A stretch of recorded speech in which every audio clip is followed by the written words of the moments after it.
네, 오늘 본문을 보면 300이라고 하는 영화가 생각이 납니다. 보신 분들도 아마 있으실 겁니다. 스파르타 왕국의 레오니다스라는 왕과 100만 대군의 페르시아의 크세르크세스 왕이 싸운 테르모필레 전투를 실화를 배경으로 한 그런 영화입니다. 이 스파르타군은 어린 시절부터 강하게 육성하기로 아주 유명하지요. 그래서 영화에서도 보면 300명이 다 똑같이 하나같이 배에 다 왕자가 새겨져 있습니다. 한글이 아니고 한문으로 이렇게 왕자가 있죠. 너무 용맹하고 전투를 너무나 잘해서 마치 100만 대군을 다 이길 것 같은 그런 느낌이 영화를 보면 들기도 합니다. 하지만 아무리 배에 왕자가 새겨진 300명이라 해도 어떻게 그 100만 대군을 다 이길 수가 있겠습니까? 어쩌면 그 스파르타의 300명 용사들은 이 전투가 그들의 마지막 전투임을 알고 있었을 것입니다. 그럼에도 불구하고 그들은 최선을 다해서 끝까지 싸움을 하지요. 그 이유가 무엇 때문일까요? 아마도 스파르타의 영광 때문이겠지요. 그들의 명예, 그들의 위엄, 그것을 위해서 그들은 아마 목숨을 바쳐서 기꺼이 싸웠을 것입니다. 오늘 본문의 이야기도 이 방금 말씀드린 300이라는 그 영화의 스토리와 조금 비슷한 면이 있지만 또한 동시에 다른 면도 있습니다. 하나님께서는 오늘 이 기드온과 미디안의 전투를 통해서 하나님께서 당신의 영광을 어떻게 취하시는지에 대해서 이 말씀을 통해 우리에게 전해주고 계십니다. 처음에 기드온의 부름을 받고 모여든 군사는 32,000명이었습니다. 아마 기드온은 그래도 이 정도면 해볼만 하다고 생각했을지도 모르겠습니다. 비율로 따지면 4대1 정도 되거든요. 그런데 모인 군사에 대해서 하나님이 어떻게 말씀을 하시나요? 오늘 본문의 2절과 3절을 같이 한번 볼까요? 하나님이 이렇게 말씀하십니다. 성경의 2절과 3절 같이 한번 보면 여호와께서 기드온에게 이르시되 너를 따른 백성이 너무 많다고 하십니다. 내가 그들의 손에 미디안 사람을 넘겨주지 아니하리니 이는 이스라엘의 나를 거슬러 스스로 자랑하기를 내 손이 나를 구원하였다 할까 함입니다. 32,000명이 많다고 하시고 너희가 이길 건데 이기면 자기가 잘해서 이겼다라고 할까봐 하나님이 이 나머지 사람들 돌려보내겠다는 얘기를 지금 하고 계시는 거죠. 하나님께서 이렇게 말씀하신 이유는 아마도 그 미디안과의 전쟁을 두려워하는 자들이 그들 가운데 많이 있었던 모양입니다. 그래서 하나님이 두려워하는 사람들을 돌려보내라 라고 3절에 말했더니 실제로 22,000명이 집으로 돌아갔습니다. 그러니 전력의 한 3분의 2가 지금 이탈을 한 것이죠. 10,000명 남았는데 하나님이 또 말씀하십니다. 4절에 말씀하시죠. 뭐라면 아직도 많다고 말씀하시죠. 그리고 2차 오디션이 이제 진행이 됩니다. 물가에서 어떤 자세로 물을 마시느냐에 따라서 이 오디션이 결과가 달라지는데 손으로 물을 떠서 핥듯이 마시는 자, 그리고 무릎을 굽혀서 직접 물에 땅에 이렇게 얼굴을 대고 마시는 자로 나뉘어졌습니다. 10,000명 중에 300명만 손으로 이렇게 떠서 물을 핥듯 먹었고 나머지 9,700명은 머리를 대고 이렇게 물을 마셨죠. 결과는 9,700명의 탈락이었습니다. 성경학자들이 얘기하기를 이렇게 손으로 물을 떠서 이렇게 핥듯 먹는 것이 군인으로서 전쟁에 나갈 준비가 되어 있는 자세라고 얘기들 하더라고요. 왜냐하면 이 손을 떠서 물을 마시면서 이렇게 사주 경계라고 하죠. 군대에서 이렇게 살펴보면서 물을 이렇게 마시는 군인 정신이 투철한 사람들이기 때문에 이 300명만 남기고 나머지 9,700명은 집으로 돌아갔습니다. 기드온은 내심 300명이 탈락하기를 기대하지 않았을까요? 9,700명이라도 데리고 어떻게든 싸워야 되는데 300명이 남은 것이죠. 미디안의 병력이 얼마인가 오늘 본문에는 나와 있지 않은데 오늘 본문 뒤에 그 8장 10절을 가면은 몇 명인지 알 수가 있습니다.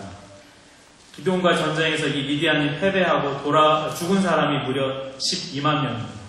그리고 남은 패잔병들이 15,000명이었습니다. 그러니까 도합 13만 5천 명이 미디안의 병력이었습니다. 13만 5천에 대항하려고 모인 3만 2천 명이 하나님은 많다고 얘기하시고 300명만 남기신 겁니다. 상식적으로 생각했을 때 이것은 정말 말도 안 되는 그런 결과임을 우리는 알 수 있습니다. 하나님 이렇게 하신 이유가 뭘까? 7장 2절 후반부에 우리 아까 읽었지만 나와 있는데 이 7장 2절 후반부를 같이 한번 읽겠습니다. 시작. 2절 후반부가 있는데 네. 이는 이스라엘이 나를 거슬러 스스로 자랑하기를 내 손이 나를 구원하였다 할까. 이게 하나님이 300명만 남기신 이유입니다.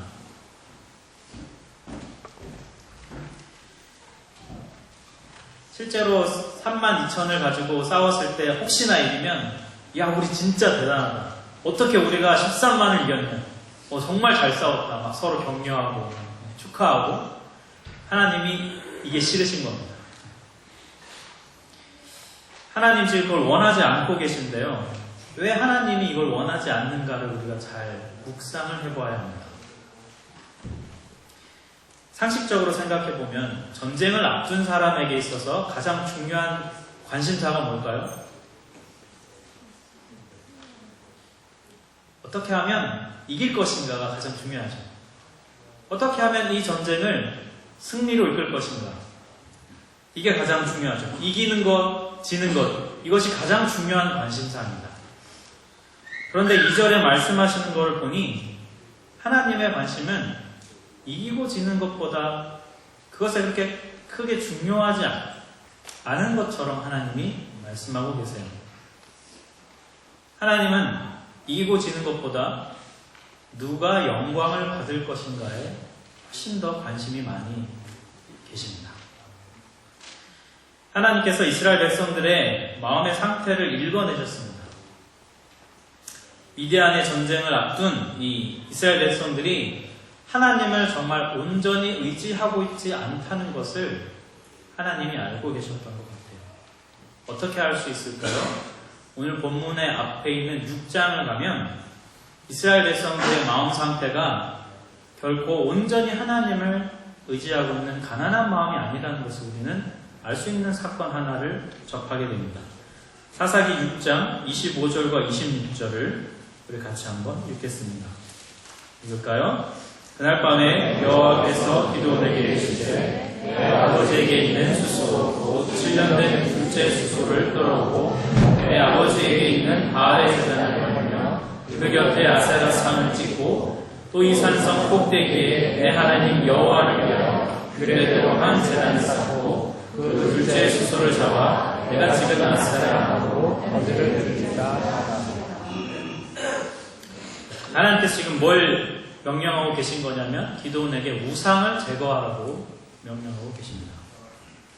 자기 아버지 집에서 섬기던 바알의 제단과 아세라상을 찍어버리라는 것이죠. 기드온이 실제로 이걸 하는데 두려워서 낮에는 못하고 밤에 이 일을 행합니다. 기드온 개인에게만 이 사건을 적용을 해보면 기드온이 얼마나 두려움이 많은 사람이었는데 이제 담대하게 우상을 이렇게 제거하는구나 이렇게 우리가 볼 수가 있습니다. 그런데 이 다음 내용을 보면 하나님께서 굳이 이것을 명령하신 이유가 단순히 기드온 한 명만을 테스트하려고 이렇게 명령하신 것이 아니라는 것을 우리가 알 수 있습니다. 6장 30절을 우리 같이 한번 읽겠습니다. 읽을까요? 사람들이 너에게 이르되 내 아들을 구원하라. 그는 하나님이 죽을지니 그는 바알의 제단을 파괴하고 그 곁에 아세라를 찍었습니다. 사람들이 이 기드온의 아버지에게 말했습니다. 네 아들 끌어내라. 우리 걔를 죽여야 된다고 얘기하는 거죠. 왜 사람들이 이렇게 반응을 할까요? 지금 미디안이 쳐들어와서 먹을 것이 없습니다. 다 다 약탈해갔거든요. 가축이며 그다음에 곡식이며. 그래서 지금 먹을 게 없기 때문에 지금 빨리 농사가 잘 되어서 수확량이 많아야 뺏어가고 좀 남아야 우리가 먹을 거 아닙니까?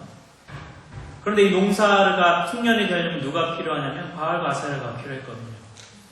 그러니까 지금 이들에게 정말 제사를 잘 지내서 지금 수확량을 늘려가지고 먹고 살아야 할 판인데 그 바알과 아세라를 찍어버렸으니 그 신의 분노를 샀다고 사람들이 판단한 것이죠.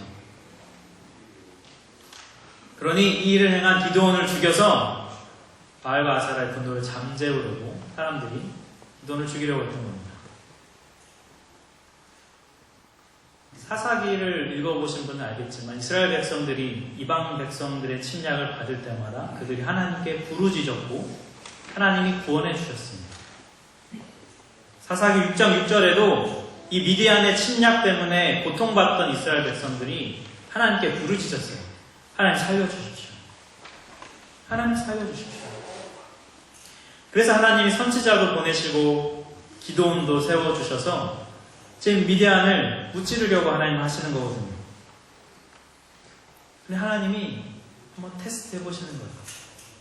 정말 얘들이 전심으로 나를 찾고 있는 거예요. 정말 이들의 부르짖음이 진정으로 나를 의지하는 부르짖음입니다. 하나님이 테스트 하시는 거예요.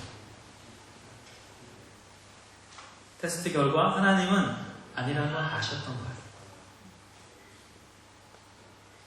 만약 그들이 정말로 하나님께 돌아왔다면 기드온을 죽이는 게 아니라 기드온에게 박수를 쳐야죠. 나는 그래도 무서워서 못했는데 네가 나 대신 이 일을 했구나. 기드온 정말 잘했다. 그래 우리가 하나님께 돌아가야지라고 하는 게 전심으로 여호와께 돌아왔다면 그렇게 반응해야죠. 하나님은 알고 계셨습니다. 자신에게 부르짖은 이스라엘 백성들이 결코 가난한 마음이 아니었다는 것을 하나님 알고 계신 것이죠. 이스라엘 백성들의 관심은 오직 한 가지입니다. 이기는 것입니다. 그들은 그냥 이기는 것 하나에만 모든 신경이 집중되어 있었습니다. 이 고통에서 벗어나기만 하면 되고요. 그냥 잘 먹고 잘 살 수 있기만 하면 아무 문제가 없는 거죠. 그게 여호와든 바알이든 그렇게 중요하지 않은 겁니다. 하나님의 영광에는 관심조차 없는 거죠. 이런 뒷 배경이 있기 때문에 하나님께서 오늘 본문처럼 말도 안 되는 300명의 이 징병의 기준을 요구하고 계신 겁니다. 그래서 하나님이 이렇게 생각하게 하시는 겁니다. 이건 도저히 우리 힘으로 이길 수 없다. 이거는 오직 하나님이 개입하셔야만 가능한 상황이구나. 이스라엘 백성들 스스로 그렇게 인식할 수밖에 없게끔 하나님이 상황을 만들어가고 계신 겁니다. 이런 상황을 세팅하시면서 하나님이 한 가지 질문을 사실 던지고 계신 것이죠. 너희들의 구원자가 누구냐? 진짜 너희의 구원자가 누구냐? 하나님은 구원 가능성을 0% 제로로 만들어 버리셨습니다. 300명만 남기시면서.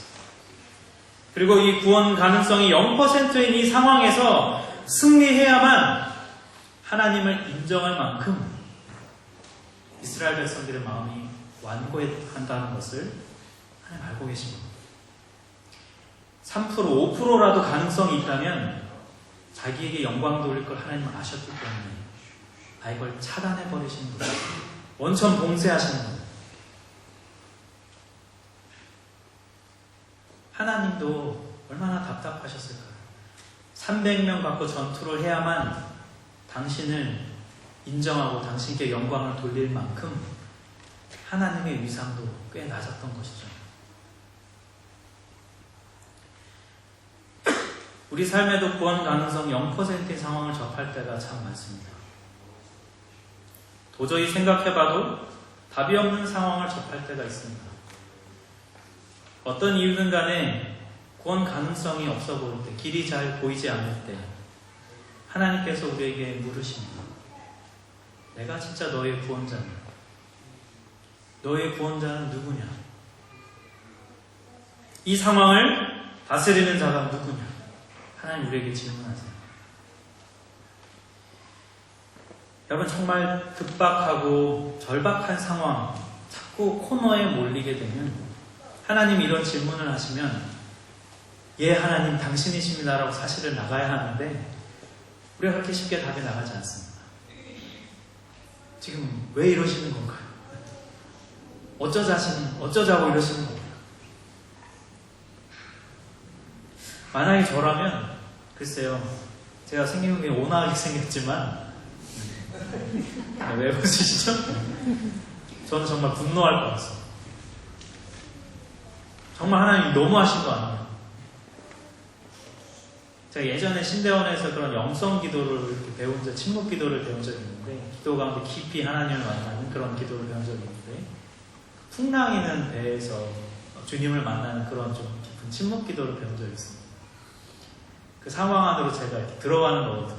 주님과 깊이 대화하는 기도인데, 제가 그 기도 안에서 풍랑이는 배에서 저는 막 죽을까봐 두려워하는데 예수님은 거기서 주무시잖아요. 제가 주님의 멱살을 잡았어요. 지금 뭐 하시는 겁니까? 죽게 생겼는데 지금 주무시는 게 말이 됩니까? 일어나십시오. 막 주님의 멱살을 잡고 있는 저를 보면서 내가 이렇구나. 내가 주님을 이렇게 대하고 있구나. 제가 그 기도를 하면서 참 많이 놀랬던 기억이 나거든요.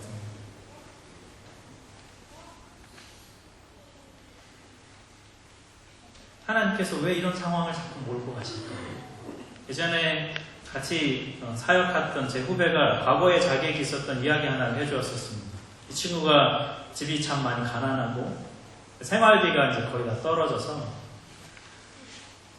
돈이 필요한 상황이었는데 누구한테 좀 말하기도 그렇고 마침 시장에서 새벽에 짐을 나르는 그런 아르바이트 자리가 생겨가지고 자기가 학교도 다니고 공부도 할 수 있고 돈도 벌 수 있는 기회가 생겨서 굉장히 기뻐하면서 하나님이 그래도 날 먹여주시는구나 이런 생각을 했었던 거예요. 그 주 주일날 예배에 참석했는데 목사님께서 이제 다음 주부터 고난주간이니까 고난주간 특별 새벽기도에 우리 함께 참여해서 정말 우리의 믿음을 주님께 드립시다 이런 이제 설교를 하셨다는 거예요. 이 친구가 너무 괴롭더라는 거예요. 저 새벽에 가서 일을 해야 먹고 살 수 있는데 새벽기도 나오라니 또 보통 사람 같으면 그냥 무시해버리면 되는데 이 친구도 마음이 착해가지고 고민이 많이 됐다는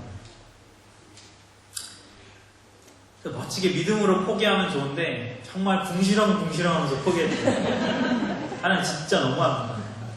저도 좀 먹고 삽시다 막 이러면서 특별 새벽기도 나와서 월요일 화요일 막 정말 투덜대면서 내가 여기서 뭐 하는 건가, 지금 알바 가야 되는 거 아닌가, 지금이라도 전화해서 다시 가야겠다고 얘기하는 거 아닙니까? 너무나 괴로운 마음에 믿음으로 주님 채워주는 거 믿습니다. 그런 기도 아니고요. 정말 원망과 분노의 기도를 이렇게. 근데 목요일날 기도하고 이제 집에 가려고 하는데 한 집사님이 오시더니 하나님이 좀 그런 마음, 헌금하라는 마음을 주셔서 제가 헌금한다고 헌금 봉투를 주고 갔다. 이 친구가 정말 하나님 앞에 기도하면서 자기가 크게 두 가지를 깨달았다고 얘기하더라고요. 첫 번째, 하나님이 궁시렁해도 들어주시는구나. 그리고 하나님이 왜 이렇게 이 상황을 몰고 가셨을까? 늘 돈 때문에 염려하고 불안해하고 불신하는 자기를 하나님이 돌보신다는 것들을 말씀해 주시고자 했구나. 그 친구가 알았다고 하더라고요. 3만 명이 1만 명이 되고요. 1만 명이 300명이 되면 솔직히 우리는 두렵습니다. 이게 우리의 생계의 문제이고 돈 문제이면 쉽게 믿음으로 이겨내겠다고 말하기가 참 어렵죠. 그런데 하나님은 자꾸 병력을 줄여가시면서 우리에게 질문하세요. 내가 진짜 너의 구원자냐? 이때 우리는 하나님 앞에 무릎을 꿇어야 합니다. 하나님 병력을 줄여가실 때 억지로 내가 그 병력을 다시 늘려가려고 하지 말고 하나님께서 왜 이런 상황을 이끌어 가시는지 우리가 묻고 구할 줄 알아야 합니다. 대부분의 우리는 병력이 줄어들면 원망하고 불평합니다. 그럴 때 우리는 정말 혹시나 이것이 나의 어떤 연약함 때문이 아닌지 물어야 합니다. 그것이 맞다면 우리는 교만함을 내려놓고 하나님의 구원자 되심을 인정해야 합니다. 우리의 불신을 내려놓고 하나님을 향한 믿음의 고백을 드려야 합니다. 하나님의 말씀에 순종하기는 했지만 사실 300명을 데리고 전쟁을 해야 하는 기드온은 굉장히 두려웠을 것입니다. 이거 지금 제대로 된 게 맞나?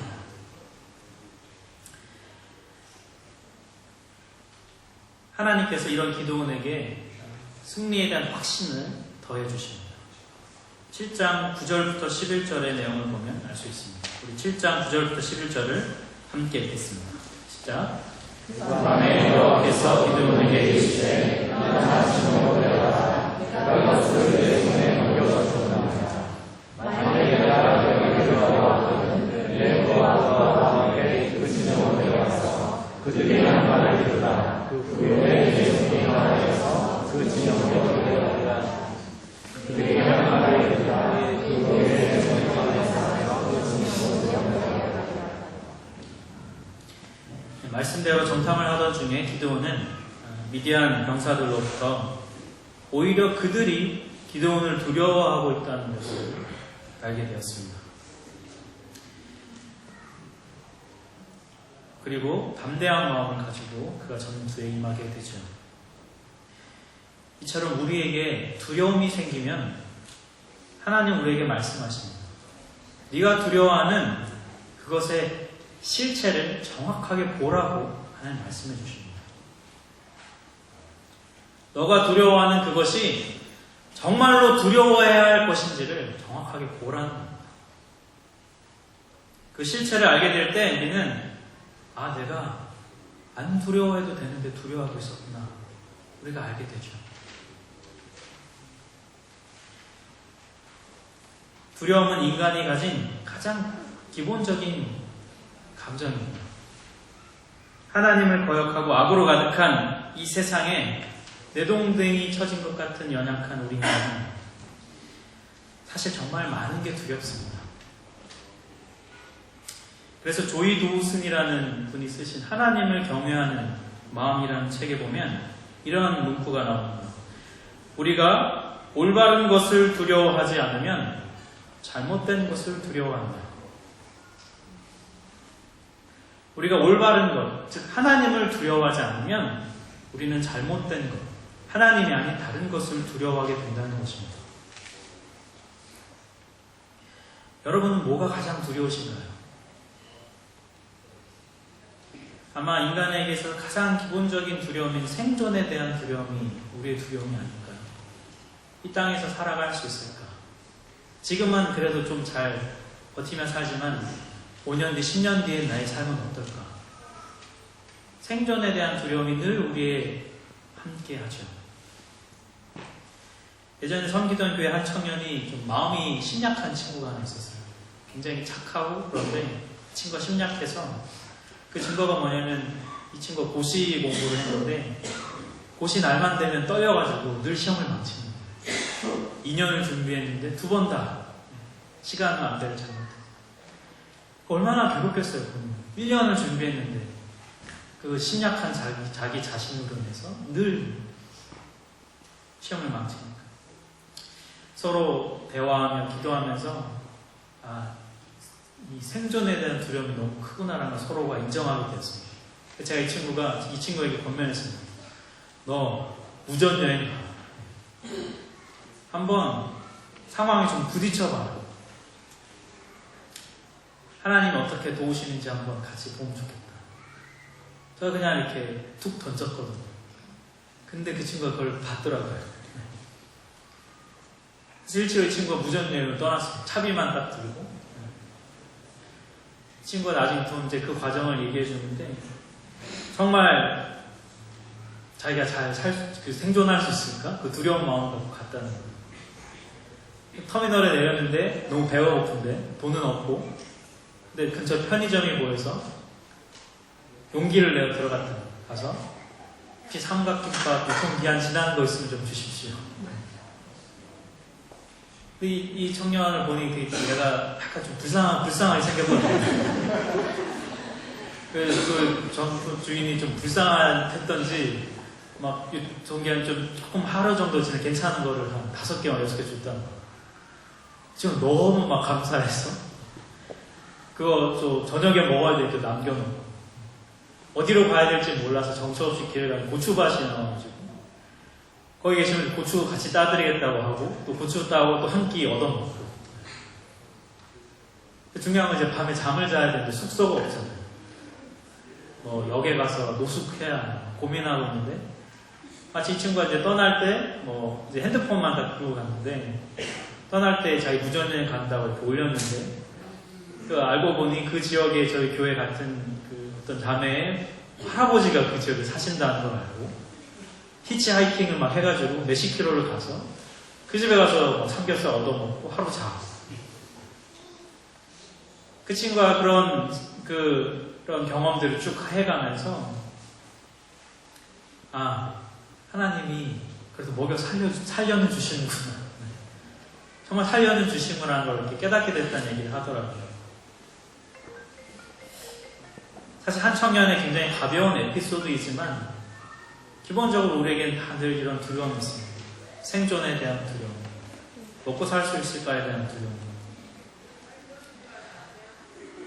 그래서 하나님이 성경에 아주 여러 곳에서 우리에게 말씀하십니다. 내가 너를 책임진다. 내가 너를 인도한다. 내가 너를 먹여주겠다. 하나님 우리가 생계의 문제, 또 진로의 문제, 미래의 그 무언가에 대한 두려움에 짓눌려 있을 때 하나님 우리에게 질문하세요. 너가 정말 왜 그것을 두려워하는가? 그리고 너가 두려워하는 그것의 실체를 정확하게 보라고 말씀해 주세요. 우리의 삶에서 지금 겪는 그 두려움, 생존에 대한 두려운 상황, 생계에 대한 두려운 상황에 부딪혀 가는 것은 하나님께서 그 상황에서 그 실체를 정확하게 보라고 말씀하시는 거예요. 정말 내가 두려워해야 할 것인지 두려워하지 않아도 될 것인지. 그 상황에서 하나님을 두려워하면 조이두오순의 말처럼 다른 것을 두려워하지 않게 돼요. 하지만 그것을 두려워하면 우리는 우리의 구원자 대신 하나님을 경외함을 잃어버리게 됩니다. 두려움이 오면 하나님은 실체를 정직하게 보게 하십니다. 그리고 우리 스스로 그것을 굳이 두려워하지 않아도 된다고 말씀하시고 깨닫게 해주시죠. 이제는 잘못된 것을 두려워하지 말고 나를 두려워하고 나를 경외하라고 하나님 우리를 초청하십니다.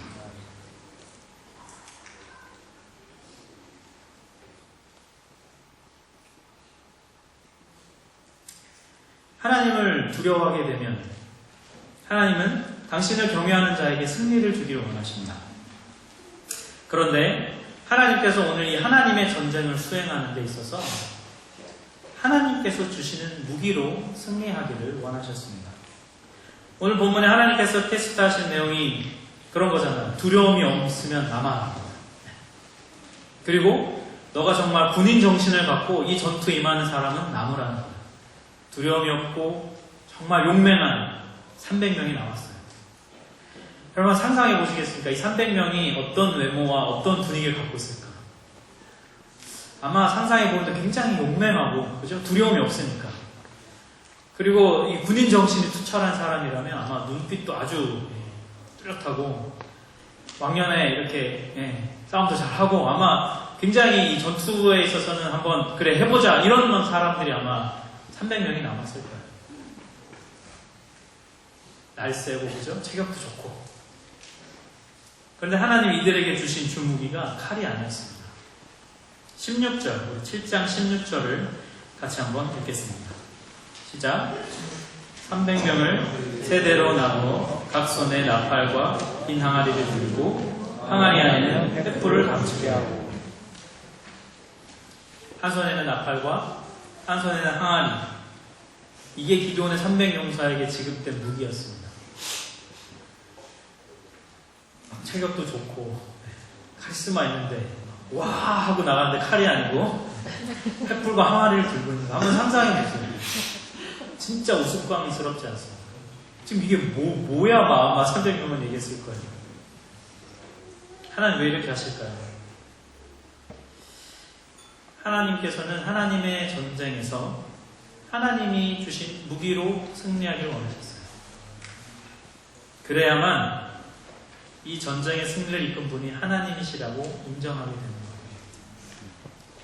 거예요. 300명이 자기가 평소 쓰던 칼로 와서 싸워서 승리했다면 2%라도 자기의 칼솜씨를 의지하는 것이죠.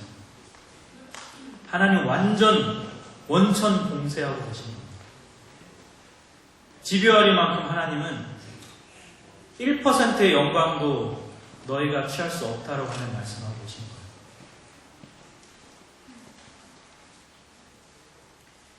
사랑하는 우리 교회 성도님 여러분, 정말 우리 삶의 주관자가 하나님이라고 인정하신다면 지금 내 삶이 하나님이 허락하신 전쟁이라고 한다면 우리의 손에 들려있는 무기는 무엇인가요?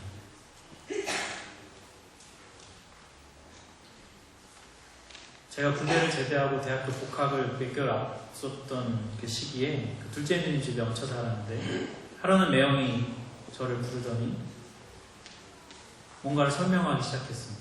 그리고 어디를 이렇게 데려갔는데 알고 보니 나중에 아메이라고 하는 그 네트워크 마케팅 홍보하는 곳이었어요. 제대한 지 한 2, 3일밖에 안 돼서 전혀 분별이 없는 상황에서 갔어요. 사업 설명에 참석했는데 그 스피치 하는 분이 서울의 아주 유명한 모 대학의 교수님이 설명해 주시더라고요. 너무 멋있더라고요. 그 내용을 들으니 뭔가 길이 좀 보이는 것 같았어요. 왜냐면 제가 군대 제대하기 전에 앞으로 어떻게 해야 될까 고민하는 중에 돈을 많이 벌어야 되겠다 제가 다짐을 했었거든요. 그 모임이 끝나고 또 이제 그 후속 모임으로 저희로 따지면 소그룹이죠. 네, 이런 후속 모임을 또 갔는데 거기에 리더인데 그분이 자기 교회 사모님이라고 얘기하시는 거예요. 근데 자기 이 사업을 통해서 정말 이번 수익으로 많은 선교사님들을 후원하고 있다는 말에 제가 또 더 큰 은혜를 받았습니다. 주님이 나를 부르시는구나. 그래서 제가 이 아메이라고 하는 이 네트워크 마케팅에 그때가 복학하기 전까지 다 6개월 정도 제가 정말 열심히 했던 것 같아요. 매주 그 모임 저희를 따지면 예배인데요. 네. 매주 열심히 가고 그것도 막 티켓을 사야 돼요. 무료로 입장할 수 없어요. 티켓 사고 사업으로 하려고 하는데 이 옷이 있어야 되는데 제가 군대 제대하고 군복밖에 남은 게 없어서 아르바이트를 열심히 해가지고 그 양복도 샀습니다. 당시 굉장히 비싼 50만 원 주고 좀 비싼 양복을 사가지고 혼자 막 꿈꿨어요. 그래 내가 이 사업으로 성공해서 돈도 많이 벌고 나도 저런 사업 설명에 서가지고 어떻게 이렇게 하게 됐습니까? 그러면 주님께 영광 돌리는데 막 이런 혼자 막 그런 상상을 하면서 열심히 했어요. 정수기 공부 열심히 하고요. 제가 정수기 설명했더니 막 저희 매형이 감동을 받아가지고 막 눈물을 흘리고 막 그러더라고요. 그러다 이제 수련회를 참석하게 됐는데 하나님께 제가 기도를 하나님 제가 이걸로 성공하게 해주십시오. 막 기도를 했는데 하나님 저한테 말씀하시더라고요. 나는 너한테 그런 거 바란 적 없다는 거야. 나는 네가 네 삶을 다른 방식으로 나에게 드렸으면 좋겠다는 거야. 왜냐하면 내가 너에게 준 무기는 그게 아니라고 하시더라고요. 내가 너한테 준 무기는 돈 버는 무기가 아니라는 거야. 그때 하나님께 순복하고 어차피 아무 이상 잘 되지 않았지만 접고 그렇죠. 아마 그때 주님 말씀 안 들었다면 쫄딱 망하지 않았을까 생각이 듭니다. 삶이 전쟁이라고 하는데요. 나름의 전쟁법이 있습니다. 저희들 안에. 그죠? 우리 안에 무기가 있습니다. 이럴 때 이런 무기를 꺼내야 되고 이럴 땐 이런 방식을 취해야 되고 나름의 전쟁 지식이 쌓여가죠. 그게 꼭 나쁜 것은 아니지만 중요한 것은 우리가 왜 그 무기를 쓰려고 하는가 하는 것입니다. 우리가 왜 그 무기를 쓰려고 하는가? 우리의 관심은요, 이기는 것입니다. 정직하게 이야기하면 우리의 관심은 이기는 것입니다. 어떻게든 이기면 되는 거죠. 하나님의 전쟁이라고 해놓고 하나님의 방법대로 하지 않으면 과연 이겼을 때 누가 영광을 받을까요? 하나님이 받으실까요? 하나님의 관심은 한 가지라고 말씀드렸습니다. 누가 영광을 받을 것인가? 누구에게 지금 이 영광이 돌려지고 있는가? 이길 수도 있고 질 수도 있습니다. 그럼에도 불구하고 우리가 하나님께 영광을 돌리고 있는가? 하나님의 관심은 거기에 있습니다. 우리에게는 이기느냐 지느냐가 너무나 중요한 문제이지만 하나님은 승패보다 영광에 더 관심이 많으십니다. 그래서 우리 인생의 최고의 무기는 나의 승리를 위해서 내가 꺼낸 칼이 아니라 하나님이 우리 손에 쥐어주신 무기입니다. 하나님의 전쟁에서는 하나님이 주신 무기를 사용해야 합니다. 우리가 뽑아둔 칼을 칼집에 다시 꽂아 넣어야 합니다. 그리고 우리 손에 들려주시는 항아리와 횃불을 들고 우스꽝스러워 보여도 하나님이 주신 무기라면 그것을 가지고 하나님의 싸움을 싸워야 합니다. 칼로 상대방의 몸을 찔러서 이기는 승리법이 아니라 항아리와 나팔을 높이 들고 하나님께 영광이라고 외치는 자에게 주시는 승리를 우리도 맛보아야 합니다. 그러려면 뭐가 필요할까요? 두 가지를 말씀드리려고 합니다. 하나님께 영광을 돌리는 삶을 살려면 어떻게 해야 할까요? 첫 번째, 하나님이 내게 주신 무기에 대한 확신이 있어야 합니다. 나의 은사가 무엇인지, 하나님 나에게 주신 것이 무엇인지를 정확하게 파악해야 합니다. 하나님 주신 무기에 대한 확신이 없으면 우리는 자꾸 칼을 빼고 싶습니다. 칼만 빼면 쉽게 이 상황을 해결할 수 있거든요. 굳이 기도할 필요가 뭐 있습니까? 그냥 돈이면 다 해결되는데. 그런 마음이 막 들 때가 있거든요. 너무 상황을 쉽게 돈으로 다 해결하는 것은 어쩌면 칼을 빼는 행위인지도 모릅니다. 하나님이 지금 뭘 원하시는지 묻고 하나님의 방법대로 행할 때 거기에서 하나님이 영광 받으십니다. 문제는 쉽게 해결할 수 있습니다. 경험이 쌓이고 도와주는 사람이 있으면 문제는 쉽게 해결할 수 있지만 중요한 것은 그 상황을 통해 하나님이 영광 받고 계신가 하는 것입니다.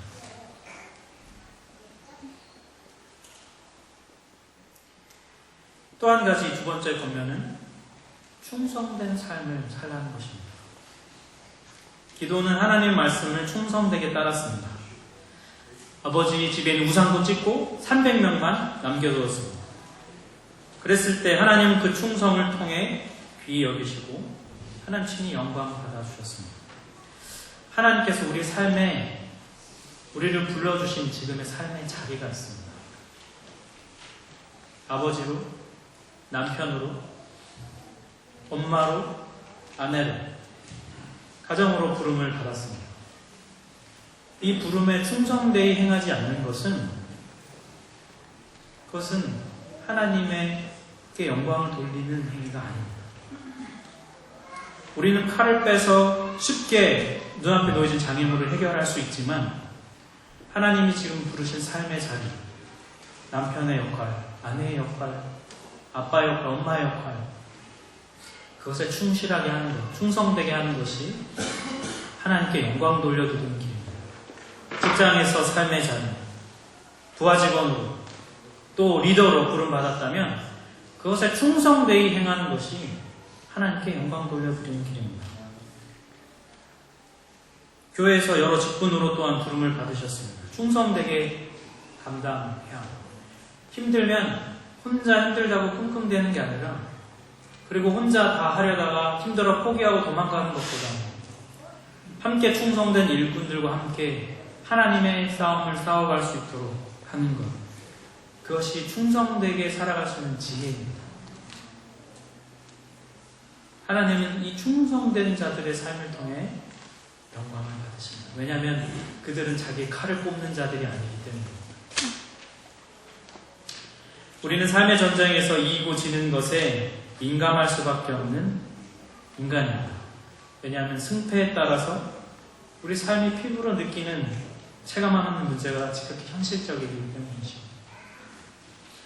당장 먹을 것, 월세, 삶의 진로, 이런 현실적인 문제에서 하나님의 영광을 기억해내는 것은 사실 쉬운 문제는 아닙니다. 그럼에도 불구하고 하나님은 오늘 이 말씀을 통해서 너의 삶을 통해서 난 영광받기를 원한다고 말씀하십니다. 하나님의 영광으로 우리를 초청하고 계십니다. 우리가 뽑아든 칼이 있다면 그 칼을 칼집에 다시 꽂고 하나님이 주신 무기를 함께 손에 들기를 원합니다. 그리고 그곳에서 그 싸움에서 하나님 주신 무기로 우리를 승리하게 하시고 구원 가능성이 제로였던 그 상황에서 온전히 영광 받으시는 그 하나님의 영광에 함께 동참하는 저와 여러분이 되기를 간절히 원합니다. 아멘.